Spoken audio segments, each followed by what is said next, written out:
Bonjour mes passionnés. Donc aujourd'hui je viens vous présenter la suite des autres magazines que je possède. Donc la série des 7 prochaines vidéos, y compris donc celle-ci, concernera les magazines réalisation au point de croix. Donc là, dans cette vidéo, je vous présente donc le premier magazine de cette série réalisation au point de croix.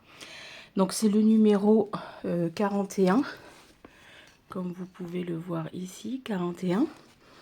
Et donc dans ce numéro, vous trouverez des grilles de broderie. Donc le magazine offre une variété de contenus intéressants, notamment les différents matériels et techniques utilisés en broderie, qui vous permettent donc d'explorer de nouvelles façons de créer des motifs uniques. Les différents points de broderie allant de la broderie traditionnelle au point de croix et qui vous offrent une multitude de possibilités pour exprimer votre créativité. Et dans ce magazine spécialement, pas moins de 13 réalisations à faire, vous donnant l'opportunité de mettre en pratique vos compétences et de réaliser de magnifiques projets. Vous allez voir au fur et à mesure que je vais vous détailler le magazine et que les grilles de point de croix, elles sont mises à la fin du magazine. Comme ça, j'ai plus besoin de vous les cacher. Je peux vous montrer chaque page sans crainte de dévoiler les grilles. Donc, on va commencer tout de suite. Donc, l'introduction avec quelques modèles qu'il y a dans ce magazine. Le sommaire. Donc, comme je vous disais, le matériel de base. Alors, la toile Aïda. Il présente aussi la toile de lin, les toiles à canevas, les fils. Donc, le coton à 6 brins, celui qu'on utilise le plus. Le coton perlé, le coton mat et le fil fleur. Ensuite, il vous parle des aiguilles, du surfilage de la toile, les ciseaux que vous pouvez utiliser en broderie. Il vous explique aussi comment couper la toile. Après, on vous explique aussi le pliage de la toile dans le cas où vous faites du point compté. Donc, il faut plier donc la toile en 4 et une fois que la toile est pliée en 4, ça vous détermine le milieu et vous n'avez plus qu'à le marquer, donc soit avec un stylo qui s'en va à la chaleur, style les stylos friction, ou alors ils vendent maintenant des stylos qui s'en vont à l'eau. Ou sinon, vous pouvez aussi faire du bâti pour marquer le milieu de votre toile. Chacun fait comme il souhaite. Ensuite, on vous explique donc les tambours et les cadres à broder. Comment finir une toile. Donc le lavage, le repassage et l'encadrement. Et donc là, je vais passer vite fait sur les différents points. Donc, je vous les montre vite fait comme ça. Si vous voulez que je vous les montre en détail, n'hésitez pas à me le dire dans les commentaires et je me ferai un plaisir de faire une petite vidéo pour vous expliquer uniquement, vous montrer chaque point en détail. Donc là, je vais les passer assez vite.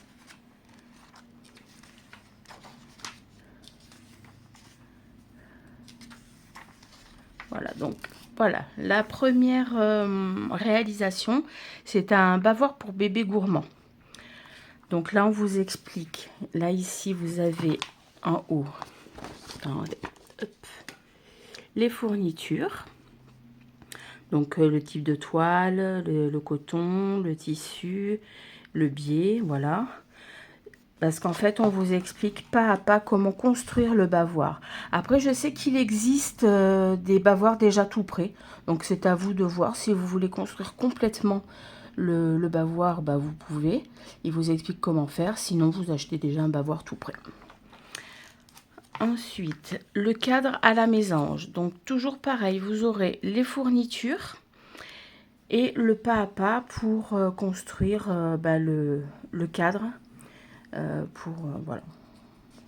Il vous donne des pas à pas pour vous aider à construire donc les encadrements pour qu'on voit bien évidemment la mésange que vous aurez Voilà, fait. Les essuie-mains, donc là pareil, toujours pareil, on vous met les fournitures ici et le pas à pas pour fabriquer l'essuie-mains. Après, je pense que vous pouvez toujours en trouver du déjà tout fait. Après, c'est à vous de voir, hein. Donc, pareil, pour toutes les réalisations, je pense qu'on vous montre à chaque fois les pas à pas pour les réaliser. Et après, c'est à vous de voir si vous voulez acheter déjà le tissu, enfin tout le produit fini et juste avoir juste à broder dessus. Là, c'est un panier coloré, donc c'est pour broder le fond du panier.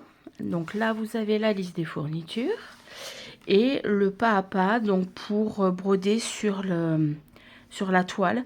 Donc là, comme vous pouvez le constater, c'est de la toile tire-fil.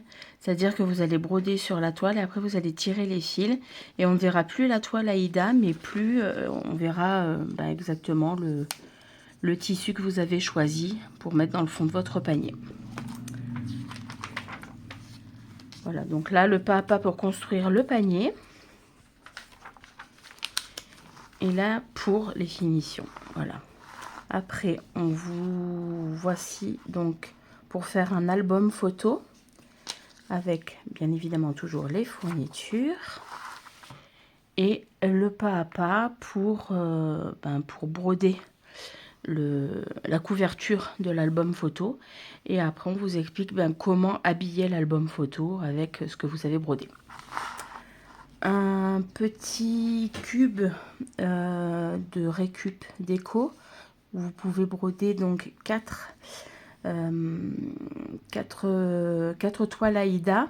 Et en fait, à ce que je peux voir, je ne sais pas si vous pouvez le voir aussi, c'est inséré dans des boîtiers de CD, de musique. C'est une excellente idée d'ailleurs, donc ils ont dû les coller ensemble. Et en fait, ils vous disent de prendre des toiles de 12 par 12,5 cm pour pouvoir les insérer comme une pochette d'album à l'intérieur. C'est ma foi une très très bonne idée, je trouve. Donc pareil, voilà, on vous explique le pas à pas pour les différentes toiles, comment les insérer dans les boîtiers, et puis après, comment coller le boîtier pour que ça vous fasse genre un pot à crayon ou à ce que vous souhaitez.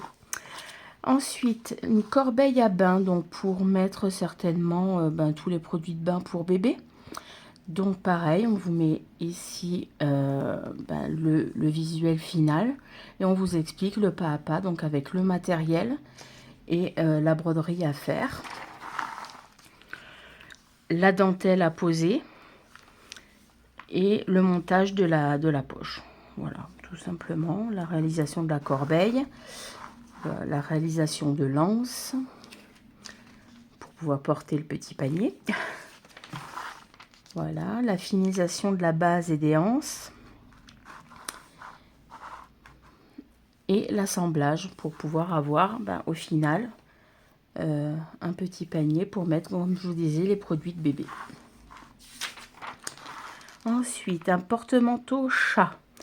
Donc là, c'est pareil, hein, vous allez devoir broder les petits chats et donc l'encadrer. Et puis sur le cadre, vous allez poser donc des boutons pour pouvoir après pendre des clés ou des petits habits. Alors bien sûr, je pense qu'il ne faudra pas que ce soit trop lourd, sinon ça va se casser la figure. Donc voilà, toujours pareil pour les réalisations, vous avez les fournitures, le pas à pas pour broder le motif, l'encadrer et ils vous mettent là ici le schéma du porte-manteau. Donc il vous explique comment il faut placer la toile à l'intérieur du cadre et où il faut placer les boutons tiroirs, puisque c'est ce qu'ils auront utilisé pour fabriquer les boutons pour pendre les choses dessus. Voilà. La toise de Timothée. Alors, c'est parce que c'est écrit Timothée dessus, hein. Mais après, ça peut être la toise de Adam, la toise de Robert, je sais pas moi par exemple. Vous brodez le prénom que vous voulez, bien sûr la date de naissance du bébé et sa taille. Voilà. Donc, les fournitures qui sont là tout en haut, le pas à pas donc pour broder la toise. Ensuite, un abat-jour pour une lampe ou une bougie, par exemple, là, comme c'est mis sur la photo. Donc, toujours les fournitures. Le pas à pas pour broder, en fait, comment dire, la toile que vous allez mettre sur l'abat-jour que vous aurez acheté. Donc là, on vous met le patron de l'abat-jour réduit à 50%. Après, une couverture pour un carnet d'adresses. Donc là, vous avez les fournitures et toujours le pas à pas. Un sac à pain avec les fournitures et le pas à pas pour fabriquer votre sac à pain. Une fois que vous avez fini de le broder. Voilà. Des fois, ils donnent des petites astuces aussi, comme vous pouvez le voir ici. Ils disent, vous pouvez remplacer le cordon blanc par un ruban Vichy, rouge et blanc, ou encore un ruban satiné rouge. Après, c'est à vous de voir ce que vous voulez faire.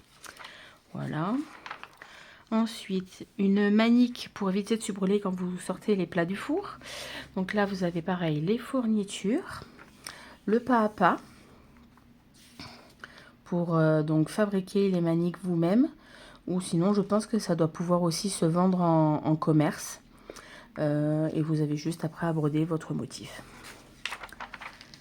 Et là, je vous montre pas les grilles parce que vous avez toutes les grilles à la fin du magazine, comme je vous expliquais. Donc, voilà. Je vous montre juste vite fait comme ça. Et voilà. Donc là, vous avez un petit récapitulatif de ce qu'il peut y avoir donc, dans le magazine. Donc, du coup, que vous soyez donc débutant ou expérimenté, ce magazine est un incontournable pour tous les amateurs de broderie. Donc ne manquez pas cette occasion de vous plonger dans l'univers enchanteur de la broderie traditionnelle et du point de croix. N'hésitez pas à vous procurer le magazine pour découvrir toutes les merveilles qu'il renferme. Et moi, je vous souhaite plein de bonnes petites croix, une bonne journée. Et donc n'hésitez pas à commenter et à liker la vidéo. Je serai ravie de lire vos petits commentaires. Donc je vous fais plein de gros bisous et je vous dis à la prochaine, dans une prochaine vidéo pour la suite des magazines. Bye bye!